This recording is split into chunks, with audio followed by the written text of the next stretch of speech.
ভাই আসসালামু আলাইকুম, কেমন আছেন ভাই? ভালো আছি। ভাই আপনি যেভাবে অজু করতেছেন মনে হচ্ছে কোথাও দৌড়ে পালাইয়া যাবেন, মানে দৌড়াদৌড়ি করতেছেন তাড়াহুড়া, তো আপনি আল্লাহর দরবারে যাবেন। আপনি কোনো একজন ব্যক্তির সামনে, মান্যগণ্য ব্যক্তির সামনে যদি দাঁড়ান, কত ভদ্রতার সাথে নম্রতার সাথে দাঁড়ান, অথচ আপনি আল্লাহর দরবারে হাজিরা দিবেন। আর এখন দেখতেছি আপনি খুব তাড়াহুড়া করে অজু করতেছেন। অজু করার সুন্নত তরিকা এরকম না। আমি কি আপনাকে বলতে পারি অজু করার তরিকাটা কিরকম? জি অবশ্যই। আপনি দেখেন, প্রথমে অজু করার সুন্নত তরিকা হলো যে আমি প্রথমে নিয়ত করব আমি অজু করার জন্য যে আল্লাহ পাক রব্বুল আলামিনের দরবারে আমি হাজিরা দিব। এই নিয়তটা নিয়ে খুশু হুজুর সাথে যে আল্লাহর দরবারে আমি যাব, যে আল্লাহর সামনে আমি দাঁড়াবো, ইবাদত করব, এজন্য আমার থেকে অজুর মধ্যে একদম বিনয় নম্রতা অবলম্বন করতে হবে। পাশাপাশি নিয়ত করতে হবে যে আমি আল্লাহর সামনে হাজিরা দেব। এজন্য অজুর করার জন্য প্রথমে সুন্নত তরিকা হলো যে রসুল পাক সাল্লাল্লাহু আলাইহি ওয়াসাল্লাম শিক্ষা দিয়েছেন কিভাবে অজু করবেন, সাহাবা একরাম শিক্ষা দিয়েছেন। প্রথম অজু করার জন্য আমার প্রথমে এই দোনো হাতের কবজি পর্যন্ত 3 বার ধুতে হবে, দৌত করতে হবে। এভাবে পানি নিয়ে 3 বার পানি নিয়ে দৌত করতে হবে। দৌত করার পর এরপর রসুল পাক সাল্লাল্লাহু আলাইহি ওয়াসাল্লাম বলতেছেন যে মিসওয়াক করা সুন্নাত।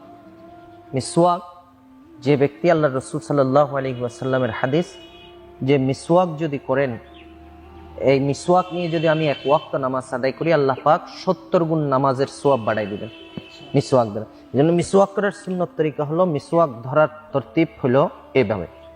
এভাবে মিসওয়াক আমরা ধরবো, ধরার পর এটা পানি দিয়ে আমরা প্রথমে ভিজে এভাবে মিসওয়াক করব। এভাবে উপর নিচে করব না, যাতে মাটির মধ্যে আঘাত লাগে। এভাবে ডান দিক থেকে বাম দিকে, বাম দিক থেকে ডান দিকে আমরা মিসওয়াক করে প্রত্যেকবার ধুয়ে নেব। ধুয়ে মিসওয়াক করব। মিসওয়াক করার পর এটা ভালো করে ধুয়ে রেখে দিব। মিসওয়াকটা ধুয়ে রাখতে হবে, এটা না ধুয়ে রাখবো না। এরপরে আমি 3 বার কুলি করব।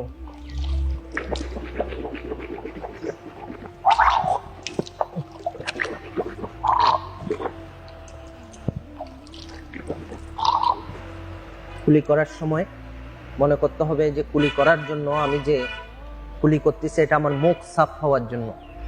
এটা সাফ আমার সাথে সাথে এটাই নিয়ত করতে হবে যে আল্লাহ পাক আমার মুখের দ্বারা যত গুনাহ হয়েছে আল্লাহ তাআলা ওই গুনাহগুলো পরিষ্কার করে দিচ্ছেন, এটা বুঝতে হবে। এবং এরপরে কুলি করার পর আমার যদি মিসওয়াক না থাকে, আঙ্গুল দিয়ে এভাবে আঙ্গুল দিয়ে দাঁত পরিষ্কার করব, মিসওয়াক করব আঙ্গুল দিয়ে। এরপরে আমি নাকের মধ্যে 3 বার পানি দিব। পানি দেওয়ার সুরত হলো ডান হাতে পানি নিব এবং নাকের মধ্যে পানি দিয়ে এভাবে পরিষ্কার করে আমার এই আঙ্গুল, 2টা আঙ্গুল, বাম হাতের আঙ্গুল নাকের মধ্যে দিয়ে পরিষ্কার করবো। এভাবে এভাবে পরিষ্কার করব। 3 বার পরিষ্কার করার পরে এরপর আমি 3 বার আমার মুখমণ্ডল দৌত করব, এই মাথার গোড়ালি, চুলের গোড়ালি থেকে এই আপনার ঝেমের নিচ পর্যন্ত এবং এই কানের লতি থেকে এই কানের লো পর্যন্ত পুরা মুখমণ্ডল দৌত করব। 3 বার করে দেবো এখান থেকে, হ্যাঁ, এখান থেকে এটা নিচ পর্যন্ত, নিচ পর্যন্ত। হ্যাঁ, যদি কারো যদি দাড়ি যদি ঘন থাকে তাহলে পানি পৌঁছায়া খিলাল করব। খিলাল করার তরিকাটা আমি শিখিয়ে দিব।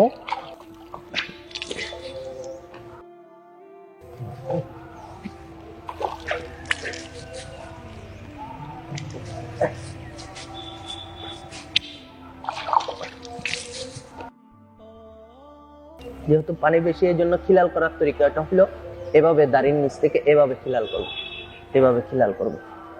হ্যাঁ,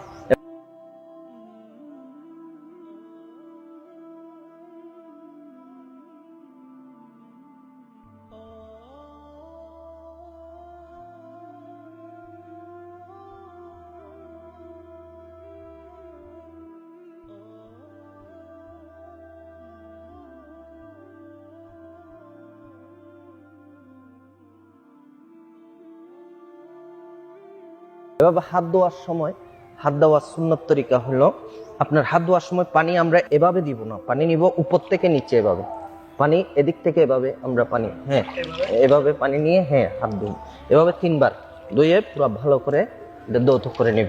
3 বার ধোয়ার পরে এ বাম হাত আঙ্গুল খিলাল করার সময় এভাবে আঙ্গুল খিলাল করব, হ্যাঁ এভাবে আঙ্গুল খিলাল করব, এভাবে বাম হাত 3 বার দিব। দৌত করব। এভাবে পানি নিব, হ্যাঁ, পানি নিয়ে 3 বার দৌত করব।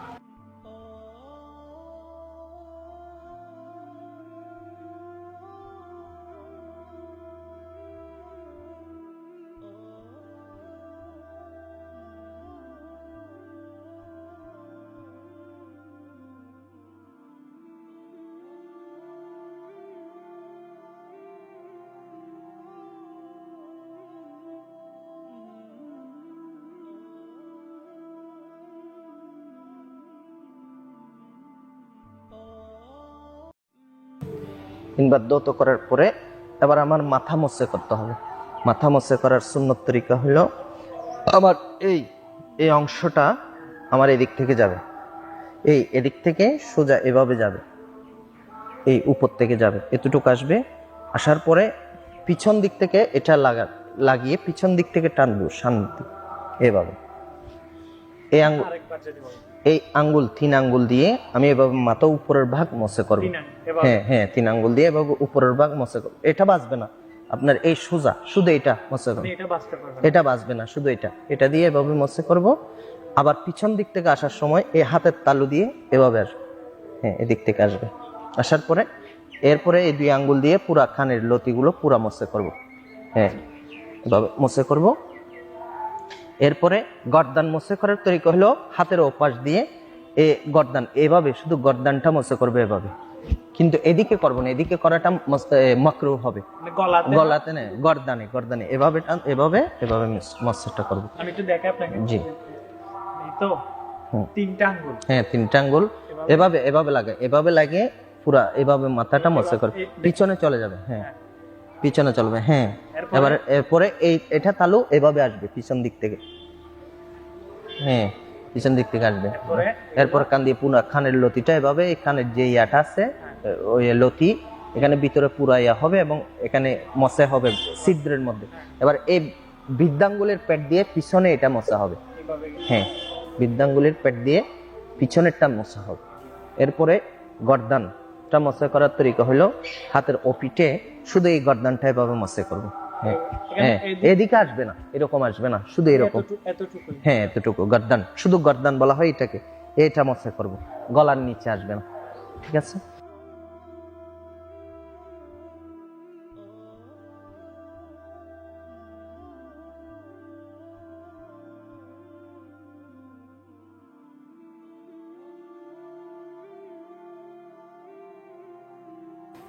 গলার নিচে আসাটা মাকরুহ।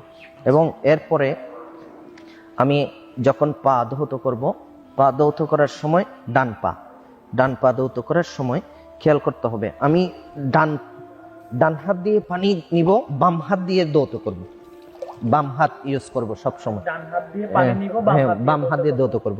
কারণ পার মধ্যে আমি ডান হাত লাগাবো না, এটা ডান হাত লাগানো উত্তম না, এই জন্য ডান হাত। এবং পা এভাবে ভালো করে ধৌত করব, 3 বার পানি দিয়ে ধৌত করব। এরপরে বাম পা, এখন পার আঙ্গুলগুলো আমি মসা করার সময় আপনার এই পাশ থেকে ডান পাশ থেকে কনিষ্ঠ আঙ্গুল দিয়ে সমস্ত আঙ্গুলের মধ্যে এভাবে, সমস্ত আঙ্গুলের ফাঁকে আমি আঙ্গুলের ফাঁকগুলো মসা করে নিব এভাবে, এই কনিষ্ঠ আঙ্গুল দিয়ে এদিক থেকে করে যাব, ডান দিক থেকে বাম পাশে এসে শেষ করব এভাবে।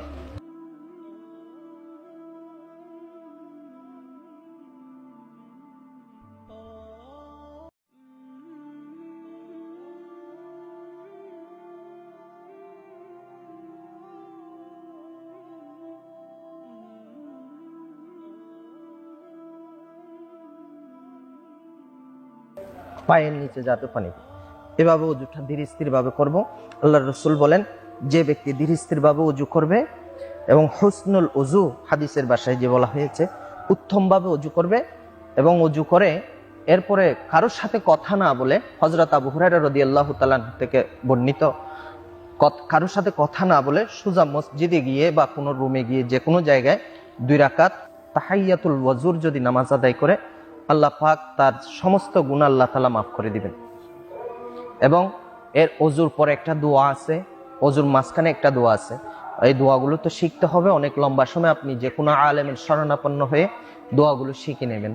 দোয়াটা তারপর আমি একবার বলে দিচ্ছি, অজুর মাঝখানে যে দোয়াটা পড়বে, আল্লাহুম্মা গফিরলি জামবি ওয়া ওয়াসসআলি ফি দারি ওয়া বারিকলি ফি রিজকি, এই দোয়াটা পড়বে।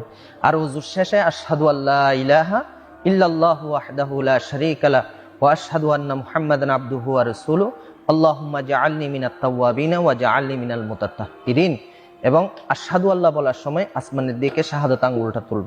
এটা হলো অজু করার দোয়া। আরো অনেক সুন্নত আছে, হাত ধোয়ার সময় দোয়া আছে, কুলি করার সময়, এগুলো মুস্তাহাব আমল।